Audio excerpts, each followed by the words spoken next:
Welcome to the lecture video on global business ethics. And in this lecture video, we'll talk about some common mistakes that international managers make and provide some guidelines to help you avoid some of those mistakes. As we get into this, though, I wanted to talk about some attempts to impose codes of conduct on transnational enterprises. And there have been attempts to do this at the international level, at the national level, and at the corporate level with varying degrees of success. At the international level, I wanted to mention this one. This is when the UNICEF, this is the United Nations Children's Fund, and World Health Organization, these two organizations combined efforts to try to establish a code of conduct on transnational enterprises with relation to breast milk substitutes. And so this specifically was an effort in reaction to a company that had done something very terrible, very bad ethically, Nestle Corporation. Now, surprisingly, Nestle Corporation is now considered to be one of the great corporate citizens, one of the great ethical companies of the world. I have visited their headquarters in Vevey, Switzerland. They are doing fantastic things ethically. But back in the 1960s, it was another story. They had made some terrible mistakes. And what they were trying to do was they were trying to convince young mothers in poor African countries to not use the natural method of feeding their new infants, but to use the more modern scientific method, in other words, Nestle infant formula. And so, again, this was a substitute for the natural method of feeding your infant that would make a big profit for Nestle. So they were going around trying to persuade these new mothers, and sometimes in very poor communities, maybe poor villages in Africa, use this Nestle infant formula. Now, unfortunately, it was very expensive for the mothers. And so sometimes they would dilute this infant formula to such an extent that the children were not being nourished adequately. Or sometimes they would mix it with tainted water, and the kids would get terrible, diarrhea and cholera and all kinds of horrible diseases and die. And so this was really considered to be a huge scandal in the 1960s, this Nestle infant formula scandal. And so this was the first attempt in 1981. With finally, this was becoming people were so fed up with this that they said, we're going to put a code of conduct on transnational enterprises and force them not to do this, or get them to agree. They would agree voluntarily. This would not be forcing them to do this, but so many other companies would sign on to this that if you hadn't signed on to this, then you would be shunned in the corporate community, and the consumers would not want to buy your product. And so the idea was, let's establish this code of conduct that would ban these kinds of substitutes for the infant formula, in some cases direct ads for it at least, would prohibit free samples to mothers in hospitals in some countries because that was seen as just really causing too much of a problem. Acknowledging on the label that the natural method is better. And other kinds of things to try to limit the extent to which this was a practice. So this was one of the very first attempts to impose a code of conduct on transnational enterprises. And of course, now we have even more sophisticated attempts. Recently, there's the UN Global Compact. There are other kinds of things. And these are all attempts to impose codes of conduct on T&Es so that they will honor certain kinds of ethical standards and ethical guidelines. And so these kinds of things, this is the first really big effort to do this at the international level. That's why I mention it. But we're increasingly seeing some of that, and some of it is having some success. Now, another example of this at the international level, I think that is a very important one for Thunderbird-trained international managers to know about, is Transparency International's Corruption Perceptions Index. Now, Transparency International is an important non-governmental organization based out of Berlin, Germany. And what its mission is it says it wants to expose the corruption in various governments and countries all over the world. And the hope is that by revealing the extent of the corruption in some of these countries, these governments, I suppose, will be so shamed or embarrassed or finding it difficult to attract foreign direct investment because of their perceived level of corruption that they'll change their ways. Now, I don't know if that actually works, but what has resulted from this is Transparency International gathers this data, right, on the perceived level of corruption every year. And what they do is they take a survey of international business executives and they ask them, how corrupt do you think this country is this year? What's your perception? So again, this is a perception survey, right? And so we could say, well, how, is there subjectivity to this and so on? We could ask about that, but it is very interesting to look at this. And so every year they do this. And I'm going to try to call up if you go to their website, transparency.org, you should find this survey as well as some other surveys that they do. And I was able to call up the Corruption Perceptions Index survey of Transparency International. And if you scroll down, you'll see that they actually give a ranking. And so a country that scores number 1, in this case, I don't know if you can see this, you can follow along, look at it yourself, transparency.org. Corruption's Perceptions Index for 2018, and you'll see that Denmark in 2018 was perceived apparently to be the least corrupt country in the world, according to this survey of international business executives.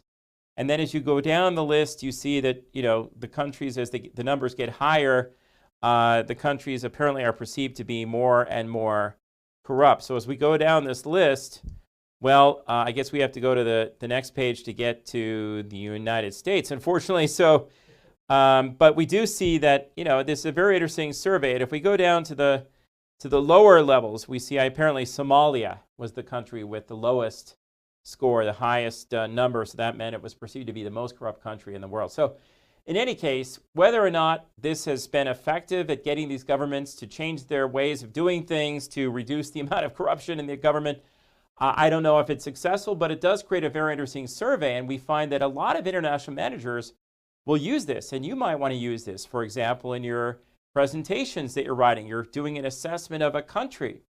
One thing you might do is, say, hey, let's talk about how this country is, how it scored on the Corruption Perceptions Index for 2018. How did France score? How did, Chile score, right, on our Corruption Perceptions Index? And so that might be part of your country assessment. And we find that a lot of good international managers like to make use of this just to get a sense of what they can expect going in, right? So if you do find there's a high level of corruption, if you are working for a U.S. company, and I wanted to mention this because there have been attempts to impose codes of conduct at the national level, and one of the most famous of these attempts is the U.S. Foreign Corrupt Practices Act.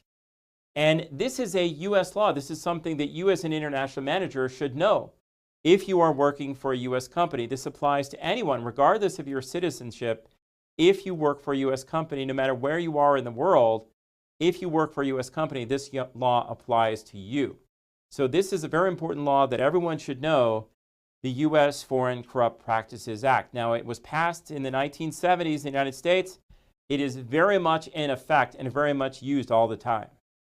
So what this law says is it says that bribes, paying bribes by anyone working for a U.S. company, well, that is illegal.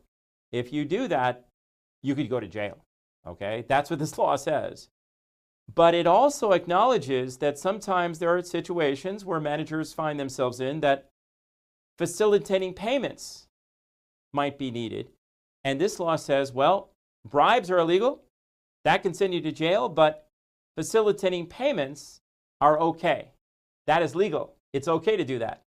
Now, what is the difference? I think it's very important to know, to have this distinction very clear in your mind if you are working for a U.S. company, because the bribe, right, could send you to jail.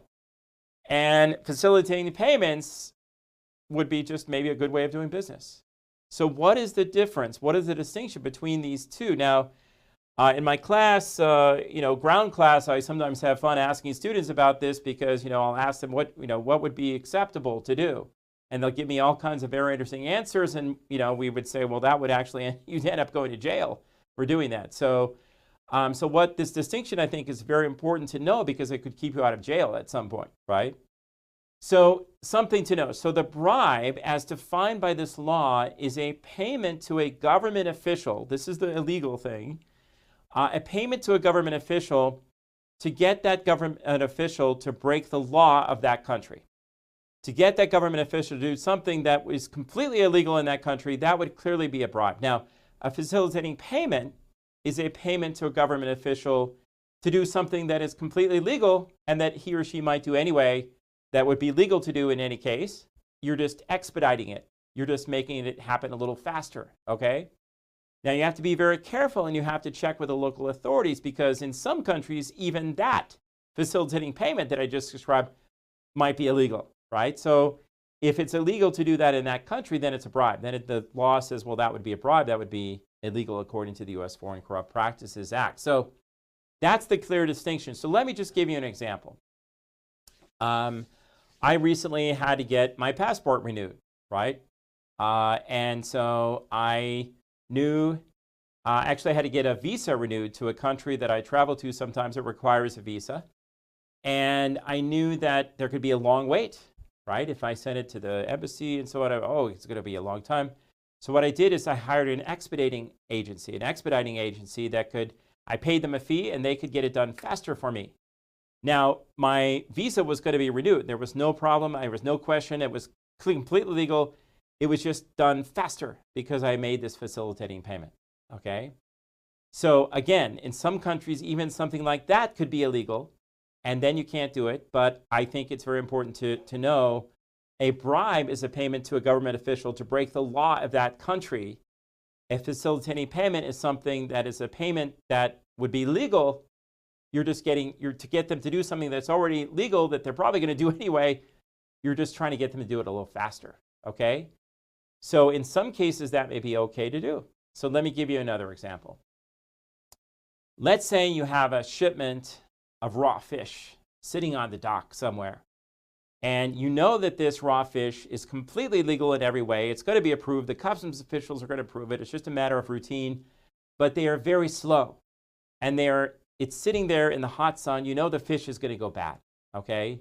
So one of the things you could do, right, you might be able to do in this kind of scenario is to, maybe pay the customs official. Could you please, make sure do the completely visual inspection and every kind of inspection you're going to do, but could we just please expedite this because this is fish, it's going to go bad.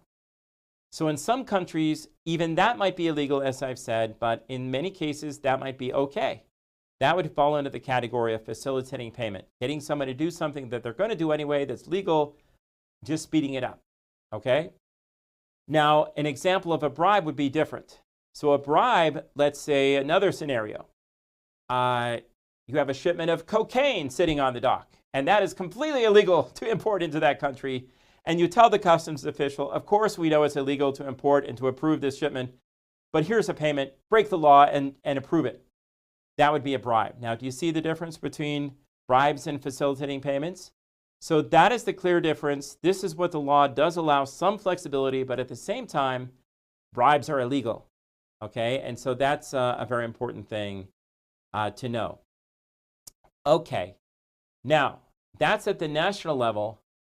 What about at the corporate level? Well, at the corporate level, we find that some corporations, even some US companies, go far beyond what is even required. And so the Caterpillar is famous for this.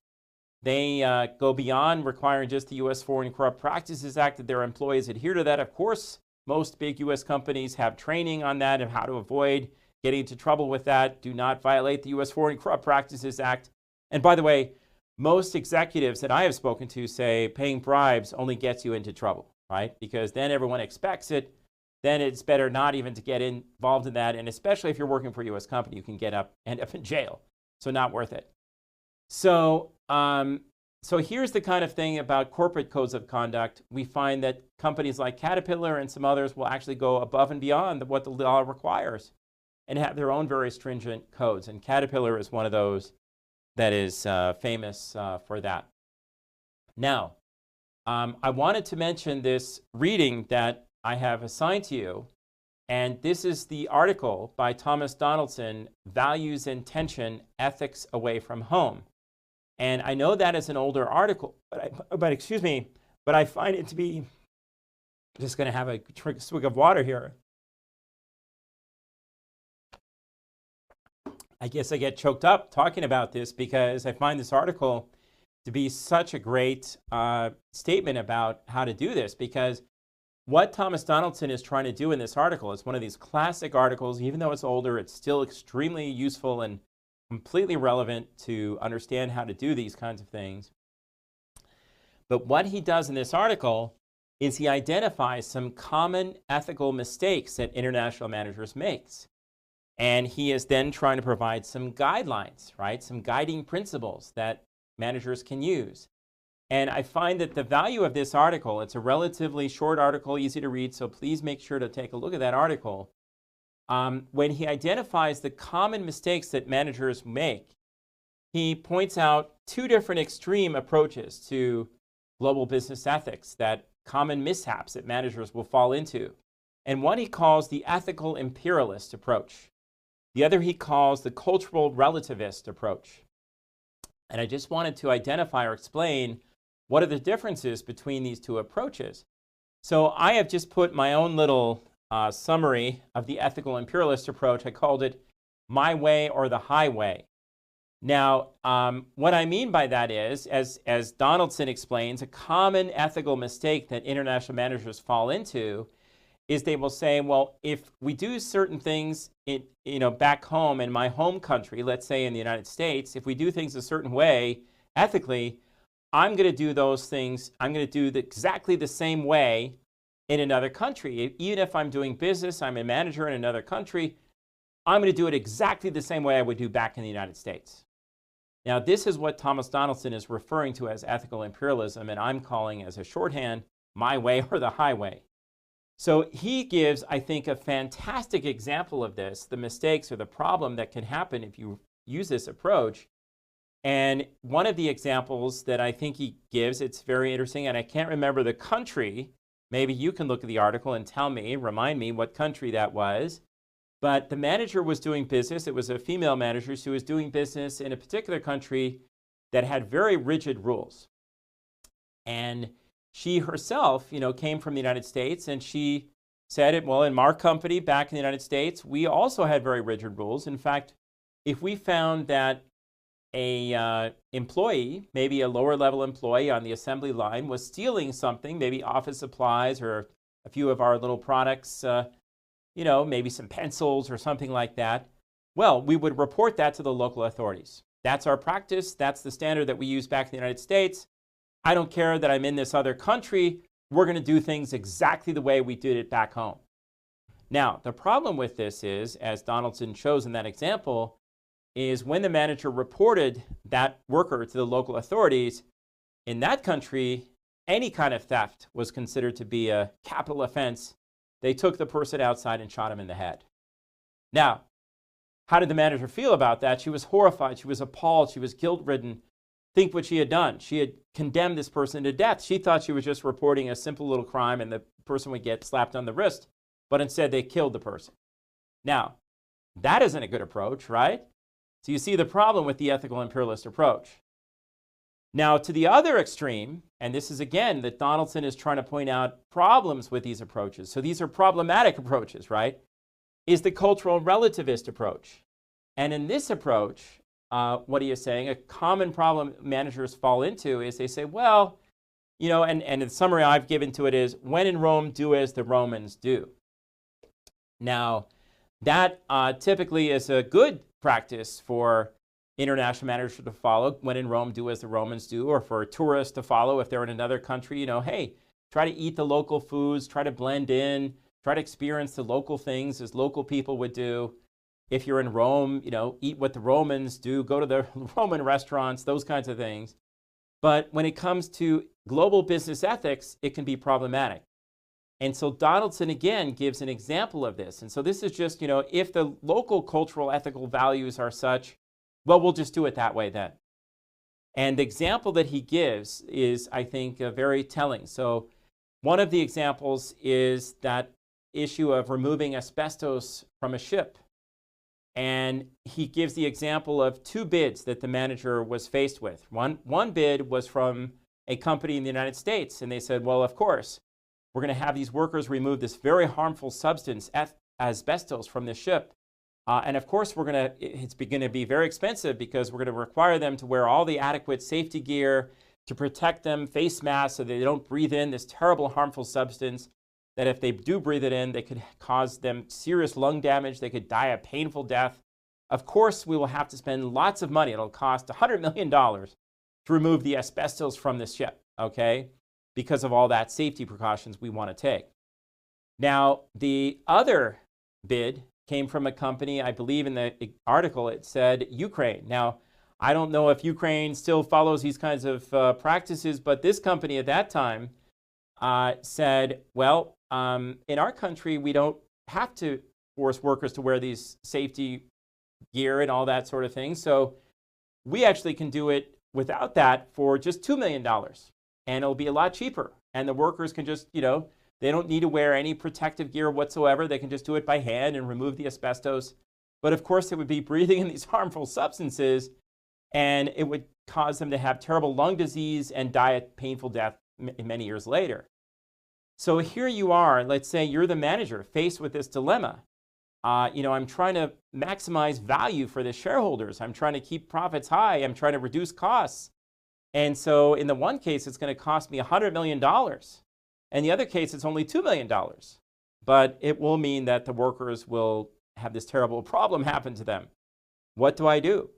So the cultural relativists would say, well, when in Ukraine, do as the Ukrainians do, right? If there aren't any laws requiring the workers to wear that and we can send the ship over there, it's okay. That's how they do it there.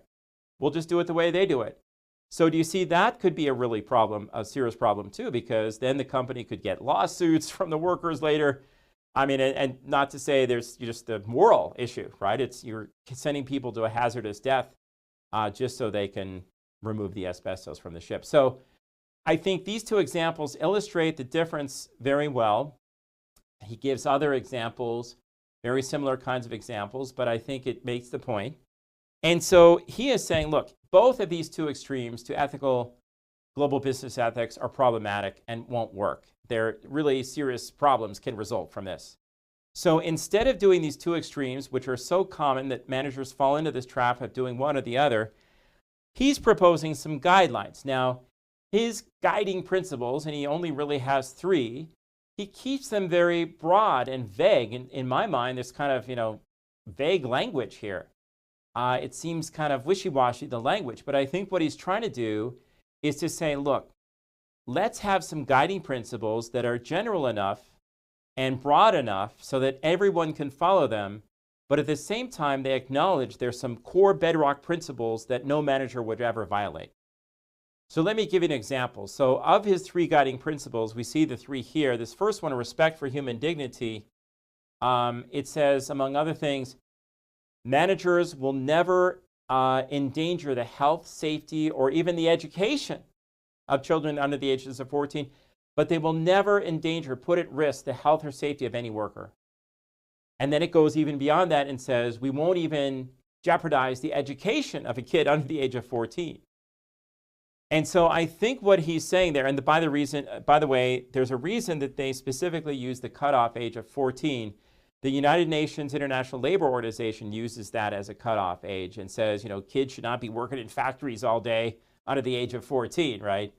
Then they're not ever going to go to school. They're not going to get an education, other kinds of things like that. So this is the kind of thing that Donaldson, the author of this article, is saying, okay, this is a guiding principle.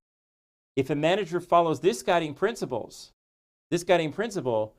that manager would never send the ship to Ukraine to have the asbestos removed for just $2 million because it would endanger the health and safety of the workers.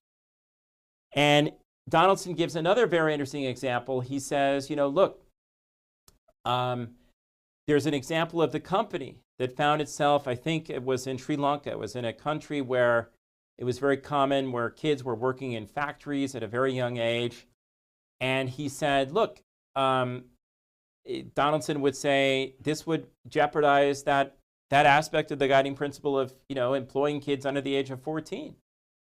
And so he gives that example of the company that found itself facing this dilemma. It was so common that young kids were working in the factory. And this is, I think he gave the example of Levi Strauss, the jeans company. And they wanted to make their jeans at low cost, and they realized that the families often wanted the young kids to work. That was part of the family income. And they said, but we just can't do that. We feel wrong. It's not right.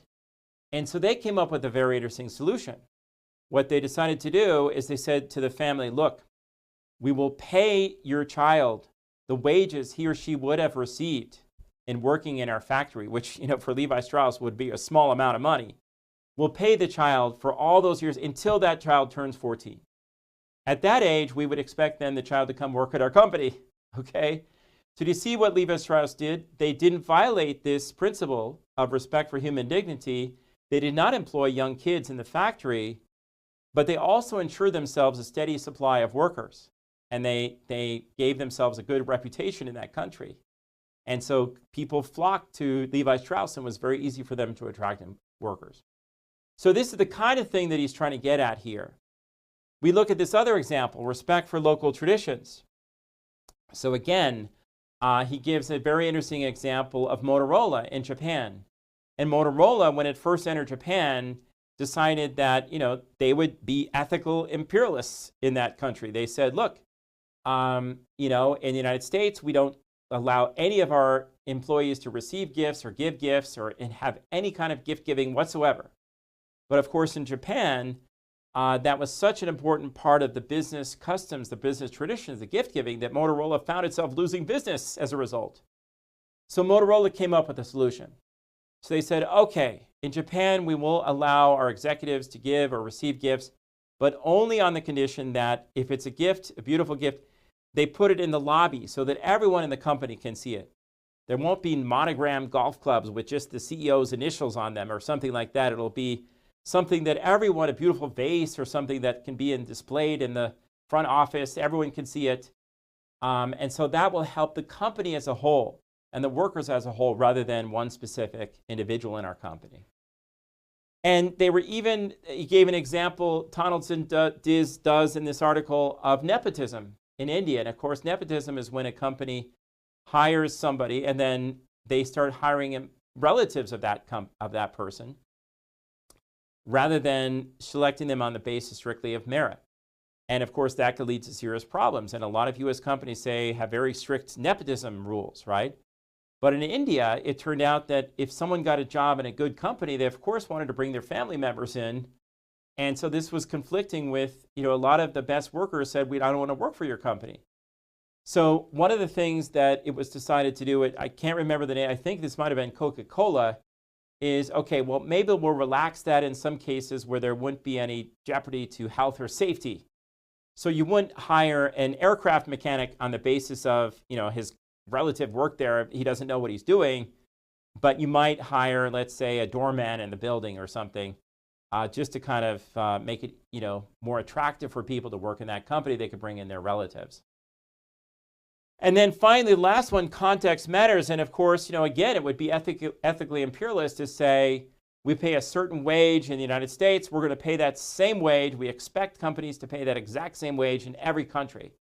And of course, that would not make sense, and that would be very imperialist ethically to think that way because, again, the cost of living varies. So again, the context matters. So these three broad principles, these three very broad guiding principles, I think, are vague enough or broadly worded enough so that managers can use them. There's some flexibility there, but at the same time, they acknowledge there's some core bedrock principles: never endangering the health or safety of workers, never employing kids under the age of 14 in a factory, that every company could easily follow.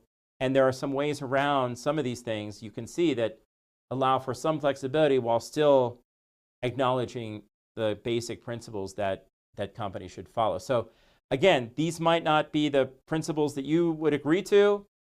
There might be some debate about some of this, but this was just an attempt to get away from the problems with the two ethical approaches that managers often fall into, ethical imperialism and cultural relativism, and to kind of provide a broad enough framework that managers could actually use as a way to guide them in their ethics globally. So that was it for the ethics, and now we'll move on to the next topic.